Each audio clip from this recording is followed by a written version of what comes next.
Hi, so welcome. This is my 2020 Brooks running shoes review.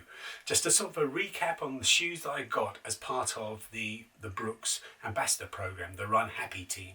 So I'm lucky enough to be part of an ambassadorship with Brooks. I don't get paid for anything. All of the views that you're going to hear today are entirely my own. I'm going to be talking about other brands as well. So, that just emphasizes that fact. So these are all my views, but it's worthwhile seeing what I thought of those shoes, what worked and how I use them and things. It's going to be very anecdotal and sort of a narrative behind them rather than a technical review. There's a lot of great YouTube shoe reviewers out there, so I'd encourage you to look at their reviews for sort of the more technical one. This is about what I thought of the shoes in the style of running that I do. So I'm also going to explain why I went to Brooks, because I'd never run in Brooks before this, so that's a bit weird. Why would I apply to the ambassador program when I'd never used Brooks before? So I'm going to explain that. I'm going to explain what shoes I used to run in, and in fact I still run in some of those, because I'm not going to get rid of a shoe just because I'm now a Brooks runner. I still have got life in those shoes, and I want to get the maximum amount of life out of those shoes as I can. So I'll show you the shoes that I used to use before Brooks in 2019. There are links below to all of the different sections, all the different shoes, so you can just go straight ahead to the section you want. And there are also links below to my Strava account, so you can see the shoes I'm running in and how I run every day if you don't believe me. So by all means, check out my Strava account, my Instagram account. Give it a like, subscribe and all that stuff, and comment below, and I'll try and answer any questions you've got. But hopefully it's going to give you some insights, so sort of a narrative behind all of those different shoes. So, let's get ahead and sort of have a look at what shoes I've got. But first we're going to start off with, why did I apply to Brooks when I'd never run in their shoes before? So why did I apply for Brooks as an ambassador if I've never used their shoes before?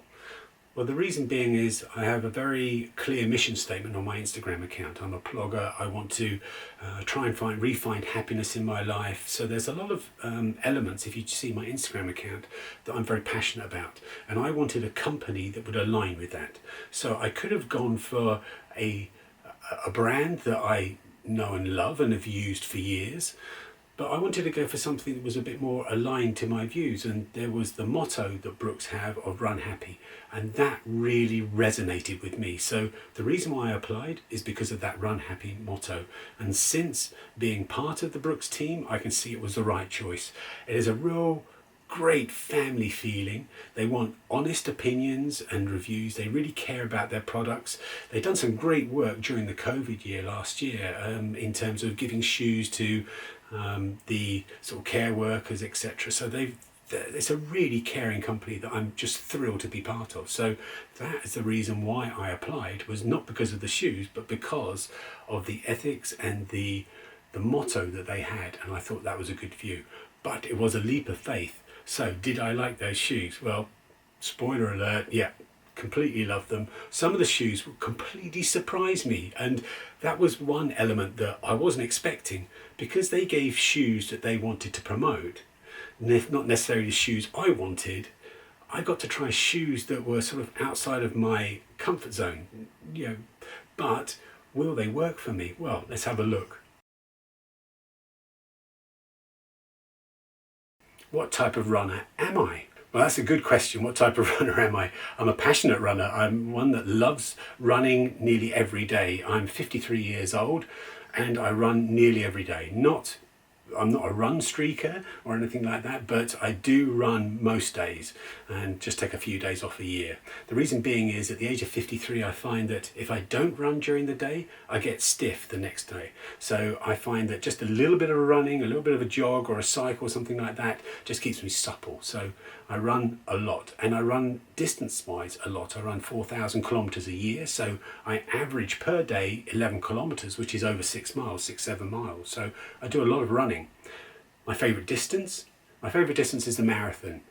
My best time so far is, I think, 3:23, and that was 10 years ago.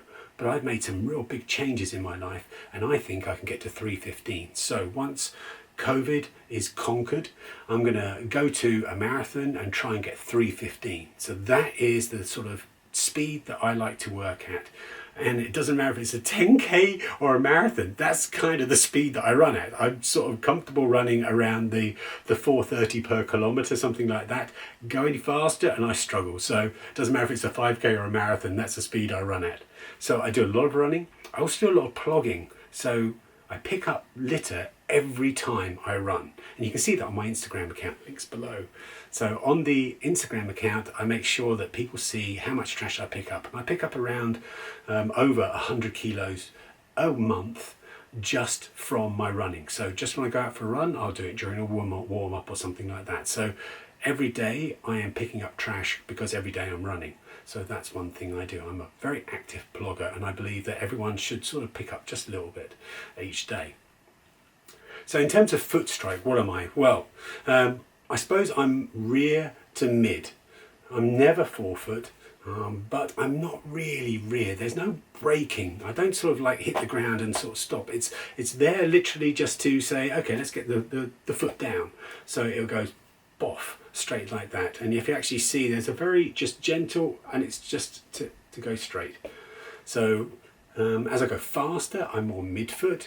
But as I get sort of slower, then I'm more rear foot. I do tend to sort of pronate a little bit if I get tired or lazy as well. So that's one thing, and that's because of my size. So I'm around the 90 kilos, I suppose. So yeah, I've got wobbly bits, and I'm not going to get around that. So I'm not your athlete, but I am a reasonable runner. But it does mean that I carry some weight.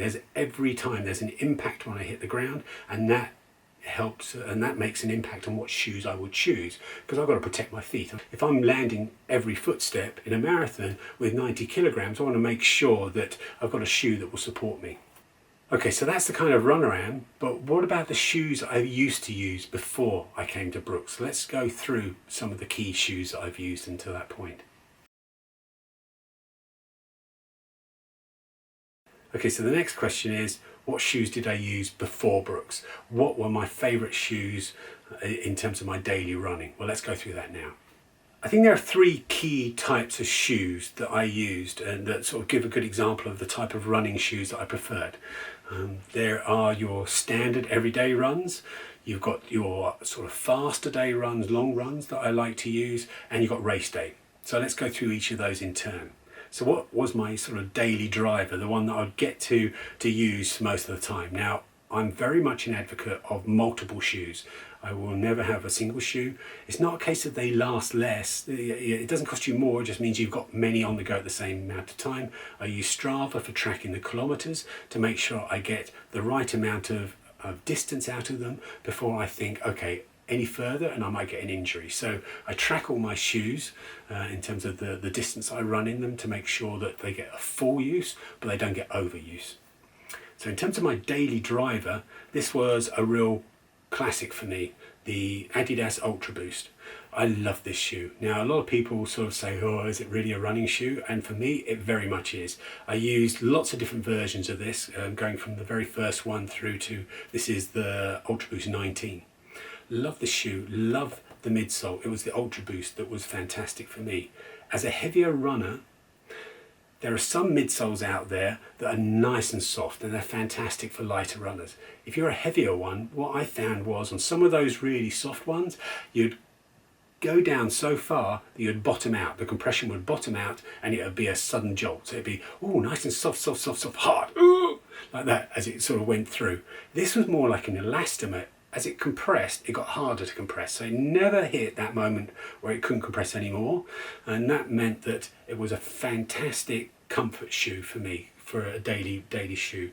A nice wide platform, and it never had any impact in terms of the midsole being affected by the weather and things like that. Fantastic. I could get the most distance out of this shoe than any other shoe. I can get around 1,000 kilometers out of this before the outsole completely is broken down. Brilliant shoe, nice and flexible, and that flexibility I love because it gave my foot strength to go from what I used to think I was a pronator to a neutral platform. So I now run and prefer neutral shoes. So that was my daily driver. Let's have a look at my fast days and long day runs now. So fast day and long runs. Now, what's all that about? Well, I like to use my fast shoes for my long runs. My view on it is, when I get to do in a long distance, I'm training for a marathon. I don't want to have to go to a marathon thinking that my foot has been protected. I could run loads of miles in a nice comfortable shoe, that would be fine, but it's not hardening and sort of building up my strength for the marathon. So I like to use my fast day shoe on the long distance runs, even up to a marathon distance. So I'm preparing my body, getting it strengthened. Again, flexible shoes are really important to me, and this was a classic fast day long run, and you can see the amount of dirt on there still. So this one's actually expired, so this one needs to go to the recycling. So the Kinvara, I love the Kinvara. It was a perfect fast shoe, long shoe for me. It was soft enough to get the long distance in without it sort of just being too impacting in terms of my muscles. So it's a fantastic shoe to do long runs in, but it's fantastic to do fast runs in. It was light enough, it was flexible enough, it really sort of got me powering through. This is a brilliant shoe. I love the fact it's a blown rubber outsole. That really was sort of a highlight for me. It meant that I had this real connection and enjoyment when I ran in it, a connection with the ground that I felt was just fantastic. So the Kinvara I would use in terms of my long runs and my fast runs. What about race day? So the other shoe I want to show you is race day. Next percent. I used the 4%, that was great. Next percent I love. So you've got to be a real neutral runner to use this, and I have to concentrate hard to make sure I don't get sloppy on it. I've seen too many people using these shoes on race day and they're completely collapsed on the inside. They're just asking for an injury. But I've got a marathon out of this, and in terms of how it looks fantastic. I really love this shoe. So I bought this before I became Brooks. Now when I sort of have to retire this one, I've got another couple of marathons in this, but when I have to retire it, then I'm going to go straight away to the Brooks Hyperion Elite. I'm very excited about the carbon one in that one, and I think it's actually a better shoe because one of the issues on this is how narrow it is. I just find it, for the average runner that will tend to be mid-strike and sort of, in my case, a little bit of a rear strike going forward. It's just too narrow and it's not supportive enough. So I'm really excited about the Brooks one in that. So there we go. Those are my running shoes. Now you know what I used to use, but what have I used in 2020? Let's go and look through them in turn.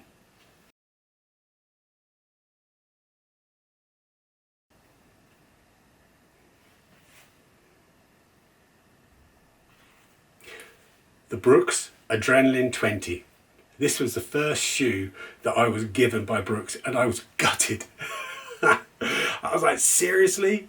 I've applied for this ambassadorship and you've given me a stability shoe? I'm a neutral runner. Why the hell do I want that? I want one of your cool shoes.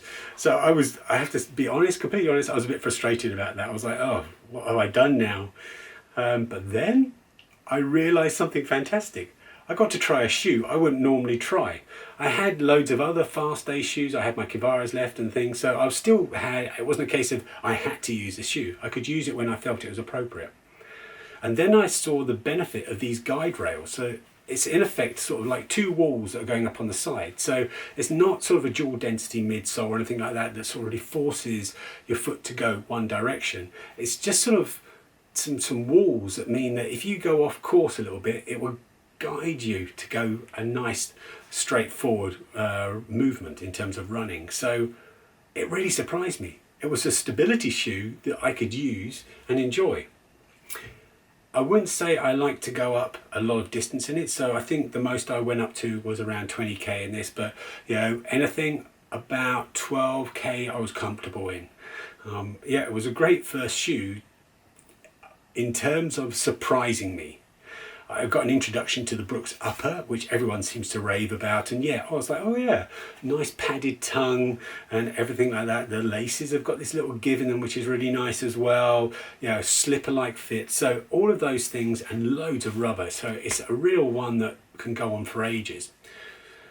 Now, I've got the latest version of this one, so I've got the 21 now, which does mean that for everything I've said before, I am actually going to give this to a charity shop because there's still about 500 kilometers people can get out of this one. So I think rather than just force myself to wear it, I'm going to use the 21, which I actually prefer, and then just sort of give this one to charity. So that's the one exception that I think I'm actually going to pass on, not because I don't want to use it, but I've got a newer version of it, and I think that one is actually suiting me more, but more on that later on. So Brooks, you threw me a curveball on that one, but hats off, it worked. And as in terms of when I use it for nice easy days. So I use it for nice easy days, and I use it for days when I'm tired. So, but I'll talk more about that in the 21 at the end. Let's move on to the next shoe.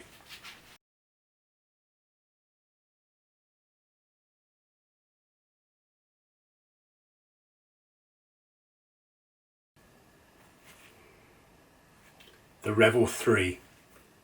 Wow, this is a real sleeper hit for Brooks. It's light, it's flexible, it's soft. It's sort of one of the softer shoes that I've actually experienced so far in Brooks in terms of immediate softness, but again, it doesn't bottom out or anything like that. It's fast, nimble, it's a joy. You smile when you use it. This is a real awesome shoe for me, so I just love it. I love it. The knit upper works really well. I've got elastic laces, which I think it just works really well in shoes in general. I haven't done it for any special reason. I just thought that the colour went with the logo. Great shoe. It's sort of just bare bones, gets the job done. Fantastic shoe. The first time I used it, I think I did 20 kilometers. Then the second time was a marathon. So it just went straight up to the distance. Loved it. And it's got around 500 kilometers on it, and it's still rock solid. I think I'm going to go straight up to 800. Never done that on a shoe like this before, which is fantastic. Rubber is just not showing any wear and tear. Awesome. It's definitely not a shoe for your only shoe. So if you're only going to get one shoe, don't get this one. The reason being is there are better shoes in the Brooks lineup that I'll talk about.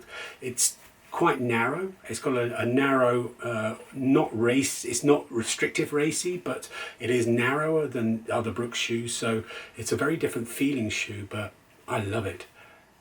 Gives me a huge grin, and it's so cheap. It's fantastic. So the Revel 3, if you want to have a little bit of a different, faster shoe, give it a go. It's just brilliant.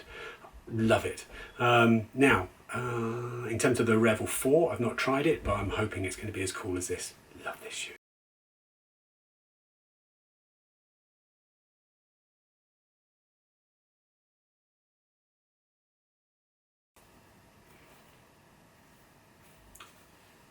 The Rolls Royce of the Brooks shoes, the Glycerin. So this is the Glycerin 18. I've got 600 kilometers on it, and I am getting wear here, but it's just actually getting better with age. So you can see that the amount of rubber that you've got here has worn down, but it's just really gets more flexible as that wears down, so it gets more enjoyable. The midsole's holding up strong. I love this shoe. This is my replacement that I would use for my everyday shoe. So I like to use sort of a couple of shoes, and this would be the one shoe that I would pick if I wasn't given it. So if I went to say, right, I'm going to choose two Brooks shoes, this would be my everyday driver. I just love it. It's soft, but not crazy soft. So it's a real supportive elastomer type thing. It's not as soft as the Ultra Boost, but it's just an enjoyable one. You just knock out the miles in this thing, and it just keeps on going. Fantastic. There is one thing I've done on this, which is just my own stupidity, which is there's a little bit of stretch in the laces. So what I do is I just sort of slip it on, and I don't take the laces out, which is a bit stupid because the back's broken down a little bit. So, sometimes it sort of doubles in on itself, and that's happened on other brands and other shoes as well. So it's nothing specific to this shoe. It's just just a general observation. Make sure you untie your shoelaces before you put them on. Don't be lazy like me. But love this shoe. This is a great one. Looking forward to the 19, hopefully this year. Brilliant.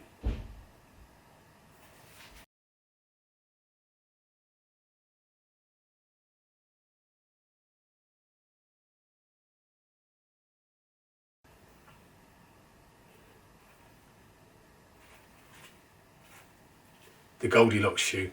This is the one that everyone raves about. If you talk to a Brooks person that loves Brooks, the chances are they're running a Ghost. So, and I can understand why. It's that real Goldilocks one. You know, it's not the master of one specific thing. It's just a fantastic all-rounder. So, in reference to if I were to recommend a single shoe for you to use running, then just use the Brooks Ghost 13. So fantastic shoe, so good that I got one for my daughter. So she's only got one running shoe, she's got the Ghost. That's how good it is.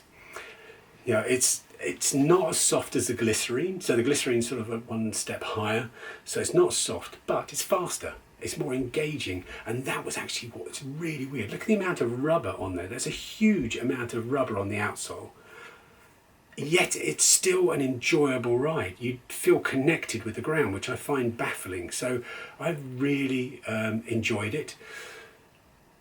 But I come from multiple shoes for different tasks. So for me, I would pass on this personally, not because I don't enjoy it, but because I prefer the Glycerin paired with something else. So so that is the reason why it wouldn't necessarily be my first choice. But if it's just a single shoe you're after, you can run a marathon, get a decent time in it, and you can pound out the miles in it. It's fantastic. It's typical Brooks feeling in terms of the upper, the softness in the back, the upper feel. Great shoe. This is actually the Run Visible edition, and that's got a little bit of a sort of a gimmick to it, and well, not a gimmick, but a real safety features, is it's so reflective. It's completely filthy now, but it really shines the light in the darkness, and even down to the laces. The laces aren't the standard Brooks ones, they're reflective ones. They're sort of flat and they don't flex at all, which I kind of actually prefer. Just sort of historically, I come from those type of shoelaces. But you know, you kind of go, if this is so reflective and it looks so cool, why aren't all running shoes, not just Brooks, why aren't all running shoes so reflective to make us safe? So, you know, I would say if you're going to get a shoe and you can get the Run Visible version in it, then do it, because I find that you don't lose out anything in it, and you only gain in terms of safety when you run at night time. So, awesome shoe. Yeah, really great shoe. So engaging in terms of the transition. It just feels connected to the ground, which I find bizarre, because it's, yeah, there's still flexibility in it and everything, but maybe not so much that way. But yeah, it's just so engaging. I can't understand why, because given the amount of outsole. Great shoe.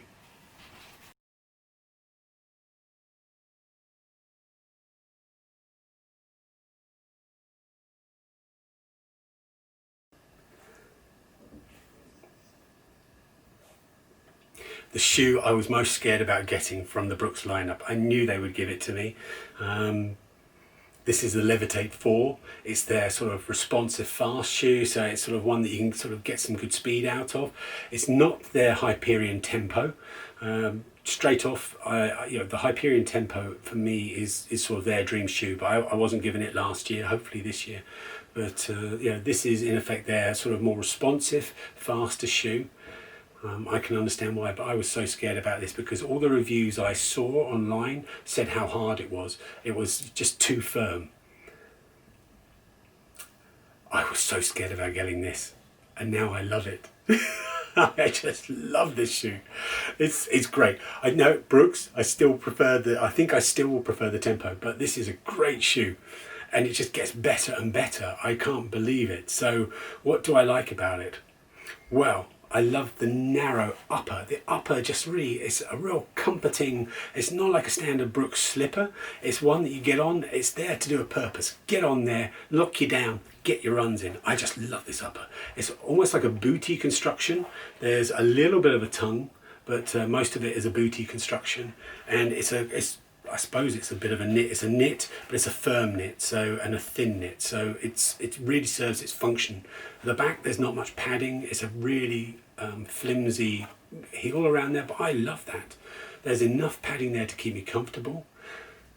The outsole. This is awesome. This is a great rubber, nice flexible, great grip. I think it's actually got better grip than the other Brooks shoes, so I love it. It's not excessive. It's a single piece that goes all the way through, but it's light and flexible enough to really still keep you engaged in the road. Now, in terms of the midsole, It is harder than other Brooks shoes, but it's just grown on me. It's grown on me. The first time I did it, I got, I think, 12 kilometers and then a 16-kilometer run in it. And I thought, oh, 16 kilometers is about where I can get up to. But that's not the case now. I don't know if it breaks in or what, but now I ran a marathon in it, no problems, felt fresh as a daisy. So I love this shoe. I'm really enjoying this one. And again, this is like a faster shoe I think you get kilometers out of. This is going to take me 800 kilometers, I reckon. Yeah, really enjoying it. I would still prefer, given the choice, to go for the Hyperion Tempo, I think. For me, that is the dream shoe, that is the Kinvara replacement for me, but you know, this one was a real surprise. I was so scared getting it, so glad I've got it. Yeah, but it is firmer than other Brooks ones, so don't think that, yeah. Good shoe.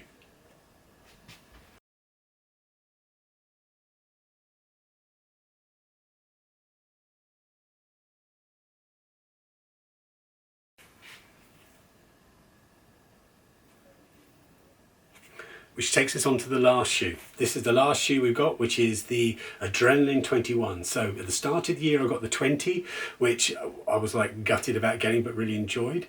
This one has upped the game considerably. This one is such a big improvement on the 20. The 20 was a great shoe. This one I'm using more and more.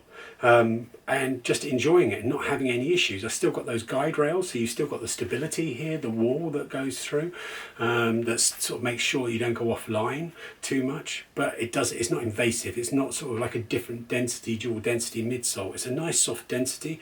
I think it's similar to the Glycerin, and in fact the perfect way to describe this is it is sort of the love child of the Glycerin, which is my sort of go-to, you know, get those kilometers out sort of shoe, and the 20, the original. So I'm going to sneeze now. So it really is a love child. It's softer, it's more flexible, it's more enjoyable than the 20. The 20, there's nothing wrong with the 20. So you know, if you like a stability shoe or you want something that's going to help you a little bit, then yeah, the 20 is a great shoe. But this one really ups the game for me in terms of comfort. I really enjoy this one. And in fact, what's happened? So what's actually happened is this one is getting, I think I've probably got now a couple of 100 kilometers out of this one, and I'm hoping they're going to send me the new version, the 19. But I'm a bit scared to this one to die on me in terms of the distance I've got in it. It's time to retire it before the 19 comes along, which means that I'm using this one more and more. And I'm seeing that really they just work well together. This one is perfect for the day after a long run, then I will use it, or if I've got a short run, then I will use it, do a bit of plogging. It keeps me stable in the bushes, which is really important. So, no, really enjoyable shoe. And actually, let's talk about that for a second. So let's talk about these two now. So the 20 and the 21, the Adrenaline. So this year I picked up a little bit of an injury. It was non-run related. I just did something stupid. I think when I was plogging, I think I was just in the bushes and I just maybe twisted my ankle a little bit at something. Whatever it was, I got a little bit of an Achilles problem. And I had to be careful, but I didn't want to stop running. I wanted to sort of like just try and guide it and ease it in terms of getting better. And what I found was this was the shoe that helped get me through. So I really used this a lot to just build up the miles, to make sure my foot was stable in terms of sort of dealing with the injury, but still getting me to sort of build up the strength in it. So this one really got me through that period for me. The other one actually is a non-Brooks shoe, which was the Hoka Bondi. Hated that shoe. I really didn't like it, but that one for some reason was soft enough to get through those runs during the injury, and it's the only time I've really used it. So I'm not going to throw it out for injury days, but you know, the Adrenaline really helped me with the Bondi to get through that period that was quite tough for me. It worked.